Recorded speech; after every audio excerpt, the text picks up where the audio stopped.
গুমের ব্যাপারে দেখলাম আইনমন্ত্রী প্রপারলি মিসলিড করেছে। অ্যাজ এ ক্যাবিনেট মিনিস্টার হিসেবে সে নেশনকে মিসলিড করতে পারেন না। আমি আর শিশির বাংলাদেশ সরকারের যে কোনো মন্ত্রীকে অন রেকর্ড কনস্টিটিউশনাল ইস্যুতে চ্যালেঞ্জ করে গেলাম, যদি আমাদের সাথে চ্যালেঞ্জ করতে পারেন প্লিজ কাম অন ডেস্ক।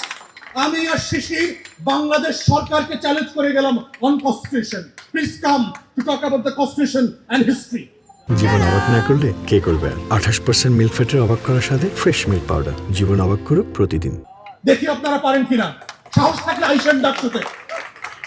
আপনাদের কার কতটুকু কনস্টিটিউশনাল নলেজ আছে, কনস্টিটিউশনাল ডেপথ আছে, উইড লাইক টু সি ইট। বাংলাদেশে বোগাস আর্গুমেন্ট দিচ্ছেন পার্লামেন্টে, বোগাস মিসলিড করছেন, মিথ্যাচার করছেন। গুমের ব্যাপারে দেখলাম আইনমন্ত্রী প্রপারলি মিসলিড করেছে। And that's a breach of oath, he should be dismissed. As a cabinet minister হিসেবে সে নেশনকে মিসলিড করতে পারেন না। তো সেই জায়গাতে আমরা বারবার বলছি, এই জাতিকে আমরা ওয়ার্ন করছি, আমাদের তরুণদেরকে আমরা বলছি যে এটা এক অনিবার্য বিপ্লবের বাস্তবতা তৈরি করছে।